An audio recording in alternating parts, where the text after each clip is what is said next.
Hold up. Before you let that needle buzz their initials next to an infinity loop, let's do a quick gut check. When they leave the room, do you suddenly feel 10 pounds lighter? Like a physical weight lifts off your shoulders and you can finally take a full, deep breath? Like the Wi-Fi in your brain quits buffering and your phone suddenly remembers how to hold a charge for more than an hour?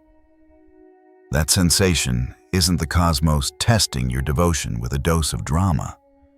That's your nervous system whispering, finally. Some peace. It's the quiet exhale you didn't even know you were holding in. If the only time you feel truly recharged, clear, and like yourself is when they're nowhere in sight, stay put. We're about to peel the glitter off this very romanticized label to see what wires are really sparking underneath. Because a soul connection should feel like coming home, not like you're constantly a guest in your own life. The never-ending question mark. The first major red flag. You are perpetually stuck in a state of endless mental gymnastics. You've become a part-time detective in your own relationship. True counterparts, even true soulmates, can fight. They can cry, get frustrated, even slam doors, sure. But underneath all of that surface chaos hums a quiet, unshakable certainty. A deep down knowing that says, I still know who you are to me. This storm doesn't change the foundation. But if you're up at 2 a.m., scrolling through their social media likes for clues, or typing into your phone, are they ghosting? Or is this just a divinely guided separation phase for our growth? That's not telepathy. That's cortisol cartwheeling through your system. A genuine counterpart, someone truly on your team, doesn't send you to Google University to decode their behavior. They text back, or they communicate. Why? They can't. There's respect. Even during necessary separations, you should still feel the deal, the underlying agreement and connection. If there is no deal, if it's all just a question mark, you're in a maybe ship, not a spiritual mission. You're living in a riddle, and love should feel like an answer. Emotional overdraft. The next sign is that the relationship feels like a bank account that only ever charges you interest. Every single day, you wake up feeling a little more depleted than the day before. You're emotionally wiped, constantly scrolling through your mental receipts for a single moment of genuine affection or support, and finding nothing but overdraft fees in the form of anxiety and exhaustion. Real twin flames, or any deep, healthy connection, feels intense, yeah. But it's intensity with a positive return on investment. The energy you put in comes back to you, often magnified. It fuels things like midnight breakthroughs, where you suddenly understand yourself better, random poems they write for you, or a sudden shared urge to drink more water and call your mom. It's generative. A false twin connection funnels your energy outward and away from you. This looks like constant group chat meltdowns, analyzing their behavior, emergency ice cream runs to soothe your anxiety, and pockets always full of tissues. 1 week you're +5 lumps from stress eating, the next you're 10 from not eating at all. Your moods swing like cryptocurrency. That's not spiritual acceleration, that's emotional bankruptcy. If the ledger stays permanently in the red, it's time to close the account. They summon the gremlin, not the guru. Pay close attention to who you become when you are around them. How do you act? What parts of you do they bring to the surface? If you find yourself suddenly lying about small things to seem more impressive, oh, I'm obsessed with bouldering and obscure French films too. Or you're compulsively checking their last seen status and rage-posting sub-tweets, that's the counterfeit signature. That's your inner gremlin taking the wheel. A real, aligned partner unearths your best traits. They inspire a version of you that you actually admire. They dig up your patience, your courage, your forgotten hobbies, and the ability to forgive the barista who absolutely torched your oat milk latte. A false twin, however, seems to have a talent for dumping your entire emotional junk drawer onto the living room floor. With them, you're more jealous, more performatively kind, more insecure. You're downloading that GPS stalking app you swore you deleted ages ago. When the relationship becomes a highlight reel of your worst behavior, it's not mirroring your wounds for healing. It's magnifying your dysfunction. Spirit's classroom is about growth and evolution. It doesn't host demolition derbies. The authenticity lockdown. Let's talk about masks. Around this person, can you be your full, unedited self? Can you ugly cry in front of them without calculating the potential for facial puffiness? Can you admit that you still snuggle Mr. Snuggles, the slightly worn-out stuffed otter you've had since you were 5 years old? Can you tell them you have no idea what you're doing with your life and trust that you won't be judged? If the answer is no, you're in red flag city. A true bonded connection holds sacred space for the full, messy, glorious human. That includes the snaggly tooth, the credit card debt, the irrational fear of ketchup packets, and the moments of profound doubt. A false twin demands the curated avatar. They fall for the version of you that posts healing quotes designed in Canva and uses #blessed in captions. They want the shiny, spiritual, always evolving persona, but they don't know how to handle the human who is tired, cranky, or just wants to watch trashy TV for 6 hours. The second you feel like you are performing your light instead of simply standing in it, you're in a theater, not a temple. In a quiet moment, bring up your wildest, most vulnerable dream, the one you barely speak aloud. That you want to open a vegan bakery in Lisbon, or start a sanctuary for senior dogs, or write a children's book about a misunderstood dragon. Now, watch their pupils. Watch their body language.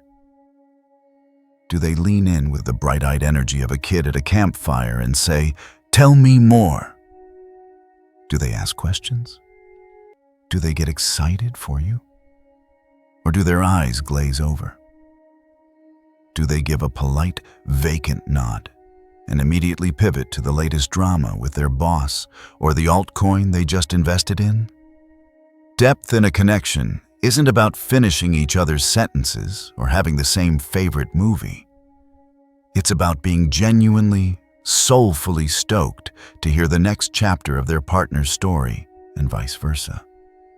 If the Wi-Fi keeps buffering every time you try to go deep, if you feel a palpable sense of static when you share the things that truly matter to your soul, it's not a twin flame connection.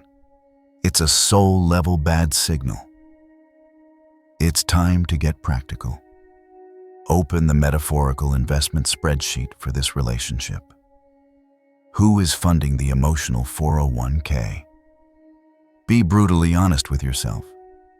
Are you the one buying the plane tickets, sending the thoughtful sunrise voice memos, and doing all the reading on every twin flame blog known to man? Are you the one initiating every difficult conversation and planning every single date? Meanwhile, what is their contribution?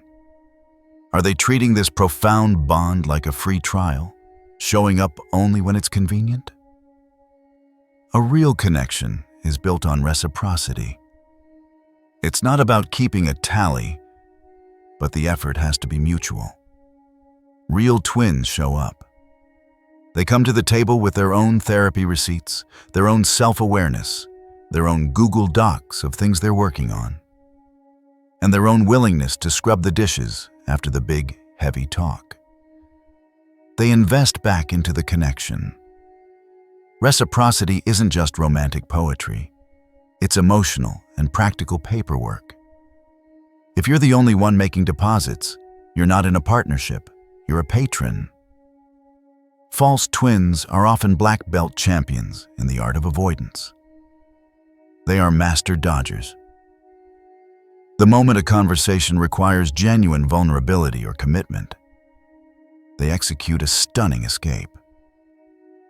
Mention the idea of exclusivity, and suddenly they confess they've always dreamed of deep-sea diving in Antarctica, a trip they need to start training for right now. Bring up a need to discuss your future, and they need to go on a 10-day silent retreat starting tomorrow. A real partner, a true counterpart, might flinch or get scared. Sure, we're all human. But the difference is, they circle back. They might need a day or two to process, but they return to the conversation because they consciously enrolled in this class with you. They are committed to doing the work.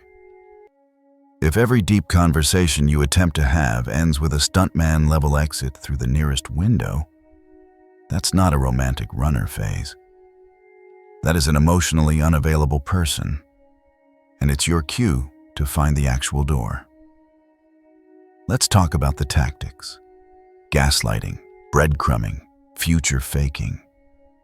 If these terms from the lexicon of toxic relationships keep popping up on your relationship specials menu, you are in fast food drag, not a soul-level connection. A true twin flame or partner will challenge you, absolutely. But they challenge you to grow, not by rewriting history or shaming you for having normal human feelings and boundaries. Classic red flags sound like this. You're being way too sensitive after they hurt your feelings. I never said that. You're remembering it wrong when you call them out on a broken promise. Or the ultimate classic, if you really loved me, you'd trust me, right after you spot a Hinge notification on their phone. Spirit does not need to use dark psychological patterns to teach the lessons of love. Growth can be hard, but it should not be manipulative. Toxicity is always an optional elective. It is never a required course for destiny. Section 10. Trapped, not triumphant. This is the final and most important gut check. At the end of the day, do you feel free? And I don't mean the Instagram caption version of wild and free that you post while secretly checking their last seen status for the 10th time. I'm talking about a lungs wide open, shoulders back, choose this relationship every single morning because you want to kind of freedom. The freedom to be you, to change your mind, to have a bad day, to grow. False twins and toxic connections in general often wrap dependency in beautiful, shimmering silk and call it destiny. They make you feel like you need them, that you can't live without them, that leaving them would be a spiritual failure. A true, healthy, divine connection hands you the scissors. It says, I choose you with all my heart, but if you ever need to leave for any reason, you can. The door is not locked. And here's the paradox.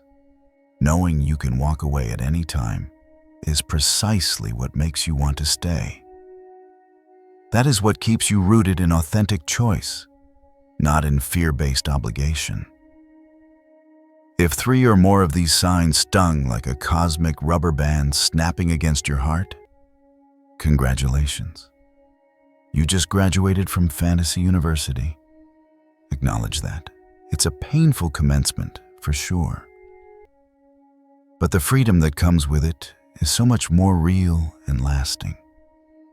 Take a moment and drop the number of the sign that hit hardest for you in the comments below. Sharing your story might just be the mirror that someone else in the thick of it desperately needs to see. And if you're ready to start the journey from this false flame burnout to a place of self-partnered strength and clarity, there's a free guide in the description box. It's a roadmap. No email gate, no strings attached, just click and breathe. You are not behind in your journey. You are simply being redirected to a better path. The ultimate spiritual truth is this: real twin flames, or any great love for that matter, do not arrive to complete you. They arrive to reveal the version of you that was already whole, powerful, and complete to begin with. They don't drain your light. They're so bright they make you burn brighter too. If the current connection you're in consistently dims your colors, muddles your clarity, and shrinks your world, let this be your official permission slip to step back, exhale, and choose yourself. Remember, the most sacred, non-negotiable, and lifelong relationship you will ever have is the one where you finally stop abandoning yourself in order to keep someone else.